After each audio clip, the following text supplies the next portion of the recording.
a 11 mois, il y a une petite fille qui est arrivée dans ma vie. Et depuis, j'ai plus aucun repère, aucun rituel. Je arrive toujours au moins 1 heure avant que mes rendez-vous commencent. C'est le moment où je peux un peu ordonner mes pensées. Il faut être hyper discipliné, il faut avoir une routine qui te permet d'avancer sur tous les fronts. Pour moi, ce qui est vraiment important, c'est cette logique de voir la vie comme un tout.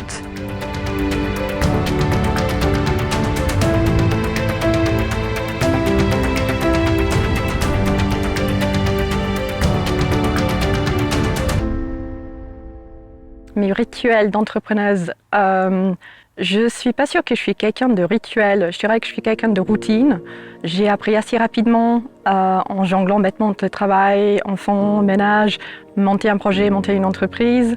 Il faut une structure dans ta journée, dans ta semaine, dans tes mois qui te permet de trouver du temps pour chaque truc. Mes rituels, la plupart d'entre eux, ils se passent dans ma maison ou aux alentours de ma maison, avec les activités que je fais qui me ressourcent. Et là-dedans, il y a beaucoup de sports, beaucoup d'activités comme le trapèze volant, la danse, qui arrête mon cerveau. Et j'aime beaucoup les activités dans la nature comme la course, le vélo. Et dans ma maison, j'adore avoir mes petits moments pour tester des nouveaux jeux, concept d'escape, pour avoir des petits moments avec un café moussu où je m'installe et je suis pas en train de concevoir une nouvelle idée, mais juste en train de profiter. Dans ma carrière d'entrepreneur, j'ai commencé avec énormément de rituels pour me rassurer. Toujours prendre le train au même endroit, toujours me lever à la même heure, toujours travailler avec les mêmes plages horaires. Et il y a 11 mois, il y a une petite fille qui est arrivée dans ma vie.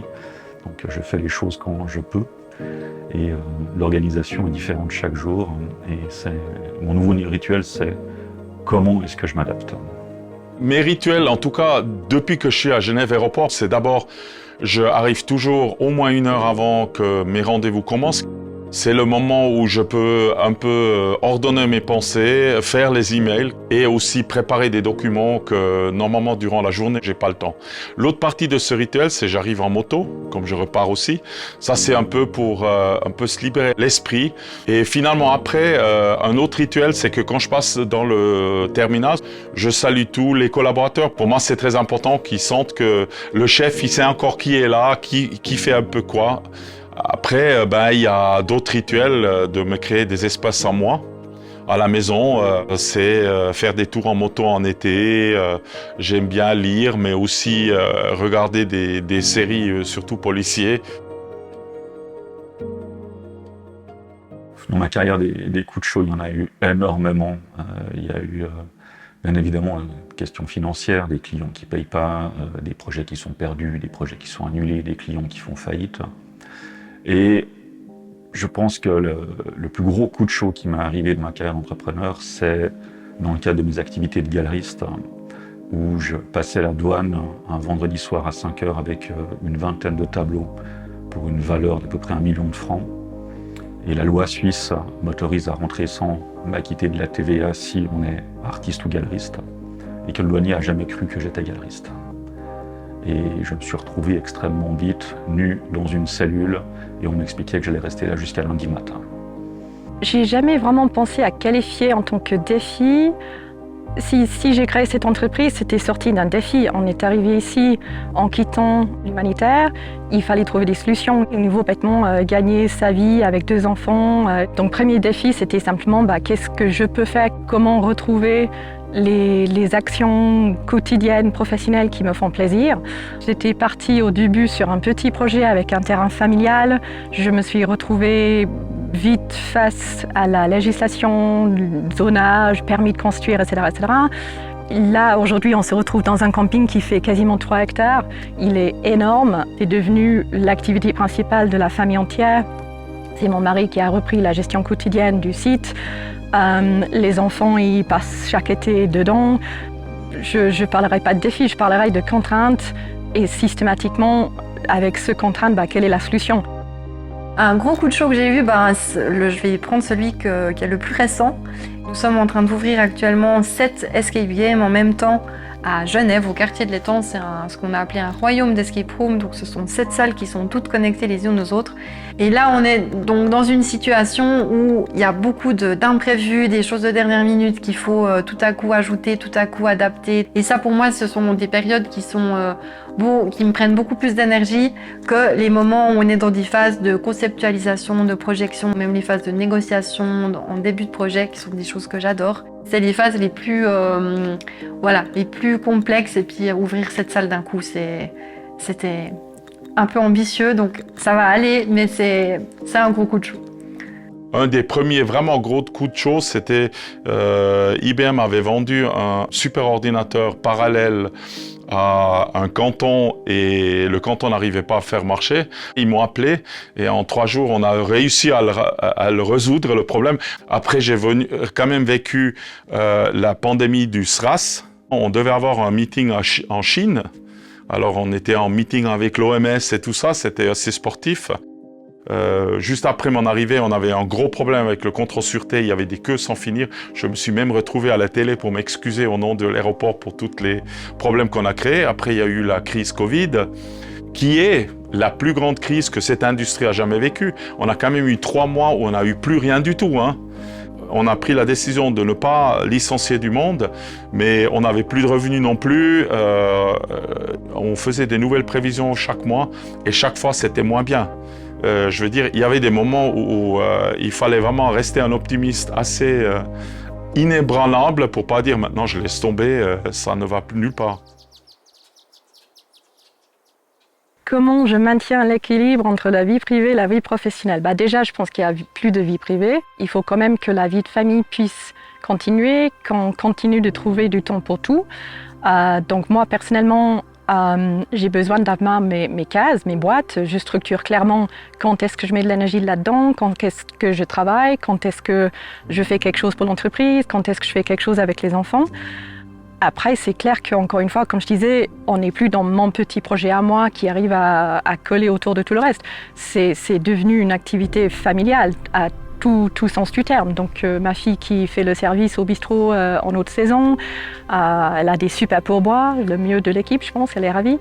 Mais je pense qu'il est très très difficile de parler d'équilibre vie professionnelle, vie privée. Ça devient une somme en fait.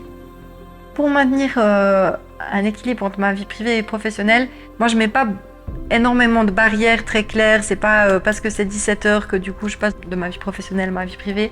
Ma vision, elle est beaucoup plus organique de tout ce que je fais. Et je pense que dans cette dynamique, ce qui m'aide, c'est de pouvoir m'autoriser des moments où je vais aller faire une activité, je sais pas, genre à 3h de l'après-midi, faire du wake surf, même si c'est un mardi, je vais m'autoriser à le faire. Au même titre que si on est dimanche après-midi et qu'il faut finir de bosser sur un projet, je vais le faire aussi. Donc je pense que le fait de voir l'espace-temps comme un ensemble et de ne pas segmenter les choses, ça m'aide beaucoup. Et l'autre chose, c'est je me connais bien, donc je sais que ce soit au travail ou dans ce que je fais à côté, quelles sont les choses qui me ressourcent et quelles sont les choses qui me prennent de l'énergie. Tout ce qui est conceptualiser, créer des nouvelles choses, ça m'en demande pas, au contraire ça m'en donne. Donc quand je m'équilibre aussi en faisant en sorte que même dans ma vie professionnelle, je fasse des activités qui me ressourcent et pas que des choses qui me prennent de l'énergie. C'est extrêmement dur aujourd'hui de protéger et d'avoir une vraie différenciation entre la vie privée et la vie professionnelle. Encore plus en habitant dans une petite ville comme Fribourg. À chaque fois que je sors, je vais rencontrer des clients ou des employés. Et c'est difficile de garder une vraie délimitation. J'essaie de me protéger en n'activant pas les notifications sur mon téléphone, en essayant de le laisser de côté durant le week-end. Et c'est à peu près tout ce que je peux faire. En fin de compte, moi j'appartiens à une génération où probablement la vie professionnelle était la vie. Alors j'essaie quand même d'être présent dans la vie de ma famille. Je suis d'ailleurs alors on fait des repas de famille que le soir parce qu'à midi personne rentrait, mais c'est quand même moi qui en grande majorité fait les repas. Mais c'est vrai, je fais des semaines de travail 50, 60, 70 heures. Alors et c'est vrai, entre mes rituels de avoir mon temps pour moi, c'est vrai que je suis peut-être pas le père non plus ou le mari le plus présent. Mais ça, c'est un peu aussi ma génération. Je vois aujourd'hui mes enfants, pour eux, C'est important qu'ils ont plaisir, mais ça doit leur laisser l'espace à côté pour faire tous les autres trucs qu'ils vont faire. Moi, c'était toujours un peu, je fais d'abord le boulot et après on verra qu'est-ce que j'ai encore envie de faire de plus.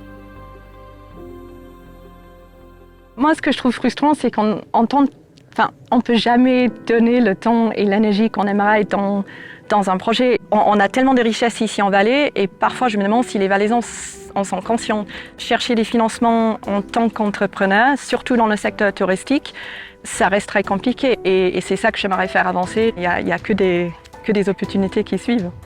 J'ai changé à plusieurs reprises le domaine fondamentalement. Et c'est aussi parce que j'aime bien découvrir les nouveaux trucs et j'ai une peur bleue, c'est de m'ennuyer. Alors de toute façon, j'ai besoin de ça parce que sinon je m'ennuierais. À partir du moment où on a choisi l'entrepreneuriat et qu'on dépend de sa propre entreprise et qu'on a des gens qui dépendent de nous, le cerveau ne peut plus jamais être mis sur off. Personnellement, les seuls rares moments où j'arrive à couper, c'est quand je suis dans un avion où tout est éteint et j'ai plus d'autre choix. Mais sinon, c'est extrêmement rare d'avoir des moments de calme. Pour moi, ce qui est vraiment important, c'est cette logique de voir la vie comme un tout. Plus j'avance, plus je me rends compte que c'est quelque chose qui me ressource. Voilà, la vie, elle est faite de changements et d'opportunités, de moments qu'on peut créer. Enfin, c'est un peu comme une danse, en fait. C'est trouver un rythme et puis des variations qui font que parfois c'est plus intense, parfois ça l'est moins. Voir les choses comme ça m'aide beaucoup et c'est ce que j'essaye aussi de pouvoir transmettre à mes équipes et aux personnes autour de moi.